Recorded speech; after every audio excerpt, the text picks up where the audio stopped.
Hello friends, कैसे हैं आप सब लोग।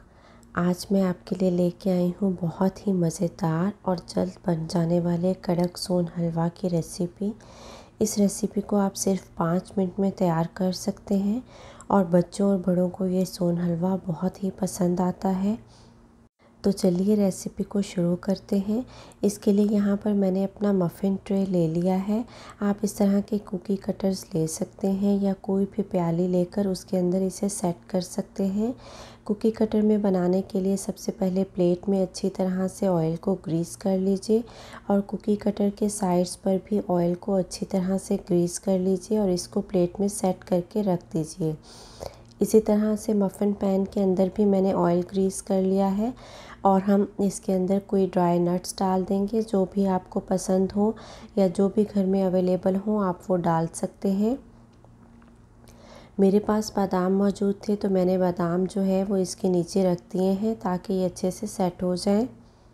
पैन को सेट करने के बाद हम आते हैं अपने दूसरे स्टेप की तरफ। यहाँ पर मैंने 5 टेबलस्पून मैदा यानी ऑल पर्पस फ्लोर ले लिया है। मैं आपको दिखा रही हूँ कि इस तरह से मैंने लेवल करके चम्मच को मैदा मैयर किया था। बिल्कुल इसी तरह से लेवल करके चम्मच को आपने मैयर करना है और हम 5 टेबलस्पून तक खुश्क दूध ले लेंगे। आप किसी भी ब्रांड का खुश्क दूध यूज़ कर सकते हैं। मैंने नीडो इस्तेमाल किया है। यहाँ पर आप इन दोनों चीज़ों को अच्छी तरह से मिक्स कर दीजिए और एक साइड पर रख दीजिए। अब मैंने एक पैन को बिल्कुल लो फ्लेम पे रख दिया है और इसके अंदर हम 1/4 कप देसी घी डालेंगे। घी के मेल्ट होने का आप वेट करेंगे। फिर हम इसके अंदर 1 कप चीनी डाल देंगे। पिसी हुई चीनी शामिल नहीं करनी है, हमने दानेदार चीनी ही डालनी है। मेरे पास बारीक जो चीनी होती है ग्रेनुलेटेड वो थी तो मैंने वो डाल दी है। फ्लेम को हम लो ही रखेंगे और चीनी को मुसलसल हिलाते हुए हमने मेल्ट करना है। तकरीबन 2 से 3 मिनट के बाद चीनी मेल्ट होना शुरू हो गई है। इस स्टेज पर भी हम इसे मुसलसल हिलाते रहेंगे। चीनी जब मेल्ट होना स्टार्ट हो जाती है तो उसके बाद ये जल्दी जल्दी से मेल्ट होती है और इसमें बहुत कम टाइम लगता है, तो आपने इसका ध्यान रखना है। इस चम्मच को छोड़ना नहीं है और चीनी के कलर को आपने ज़्यादा डार्क नहीं होने देना। इसका कलर शहद की तरह से रहना चाहिए। अगर चीनी के कलर को आप डार्क कर लेंगे यानी ब्राउन सा कर लेंगे तो आपका हलवा जो है वो बिल्कुल कड़वा हो जाएगा। मैंने चीनी को यहाँ पर मेल्ट कर लिया है, ये तकरीबन सारी ही मेल्ट हो गई है।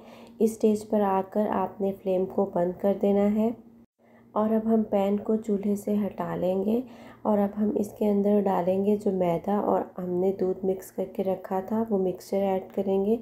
सारा मिक्सचर मैंने एक ही दफ़ा में ऐड कर दिया है। अब हमने इसको अच्छे से मिक्स कर लेना है। इस प्रोसेस में ज़्यादा टाइम नहीं लगता, सिर्फ 1-2 मिनट का ही ये प्रोसेस है। आपने इसको जल्दी से मिक्स कर लेना है।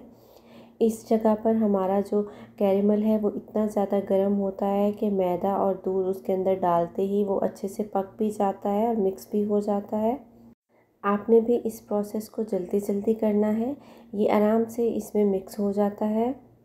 जैसे जैसे आप इसको मिक्स करते जाएंगे ये पैन को छोड़ता जाएगा और ये अच्छी तरह से मिक्स होता जाएगा और इसमें जो घी हमने डाला था वो तकरीबन अलग होना शुरू हो जाएगा। ये बहुत ही खूबसूरत और स्मूथ सा एक मिक्सचर जो है वो बन के तैयार हो जाएगा। इसको मिक्स करने के बाद आपने वेट नहीं करना और फ़ौरन ही चम्मच के साथ इसको लेकर थोड़ा थोड़ा सा पैन में ट्रांसफ़र करते जाना है। चम्मच पर आप थोड़ा सा ऑयल लगाकर इसको सेट कर सकते हैं। अभी भी ये बहुत गर्म है, जैसे ही आप इसको पैन में डालेंगे तो ये थोड़ी देर में अपनी शेप ले लेगा और ऊपर से बिल्कुल स्मूथ हो जाएगा। अगर आपको मिक्स करने में देर हो जाए और आपको लगे कि ये सेट हो रहा है और अभी आप पैन में इसको नहीं डाल पा रहे तो आप इसको हल्का सा गर्म कर लीजिएगा चूल्हे पे रख के। ये फिर से स्मूथ हो जाएगा और आप फिर इसको अच्छी तरह से सेट कर पाएंगे। मैंने इस तमाम मिक्सचर को पैन में ट्रांसफ़र कर दिया है। अब हम इसको ठंडा होने के लिए रखेंगे। ये कम से कम आधे घंटे में अच्छे से ठंडा हो जाएगा। अगर आपको मेरी वीडियो पसंद आए तो इसे लाइक कीजिए और चैनल को सब्सक्राइब कर लीजिए और साथ में दिए गए बेल आइकॉन को ज़रूर प्रेस कीजिएगा। इस तरह मेरी हर आने वाली वीडियो आपको मिलती रहेगी। इसको सेट किए हुए आधा घंटा हो चुका था, मैं इसको निकाल रही हूँ और आप देखें कि ये कितना ज़बरदस्त बन के तैयार हुआ है, बिल्कुल स्मूथ बाज़ार के हलवे की तरह से। माशाल्लाह से बहुत ही ज़बरदस्त सेट हुआ है। इसको बनाने में बिल्कुल 5 मिनट लगते हैं। आपने सिर्फ फ्लेम का ख्याल रखना है कि आपने इसे लो फ्लेम पे बनाना है। इसी तरह से मैं बाकी का सारा सोन हलवा भी इसमें से निकाल लूँगी। आपने छुरी के एक साइड पर प्रेशर डालना है तो ये बड़ी आराम से बाहर स्लिप होके आ जाता है। इस तमाम हलवे को निकाल कर हम एक अलहदा प्लेट में सेट कर लेंगे। मैंने इसको प्लेट में सेट कर लिया है। आप भी इस हलवे की रेसिपी को ज़रूर ट्राई कीजिएगा और मुझे बताइएगा कि आपसे ये हलवा कैसा बना। अगर आप रेसिपी के तमाम स्टेप्स को फॉलो करेंगे तो इसे बनाना बहुत ही आसान है। बच्चों को ये बहुत पसंद आता है। इसका फ्लेवर बिल्कुल एक कैंडी की तरह से होता है। उम्मीद है आपको मेरी आज की वीडियो पसंद आई होगी। फिर मिलेंगे एक नई रेसिपी के साथ। तब तक के लिए अल्लाह हाफ़िज़।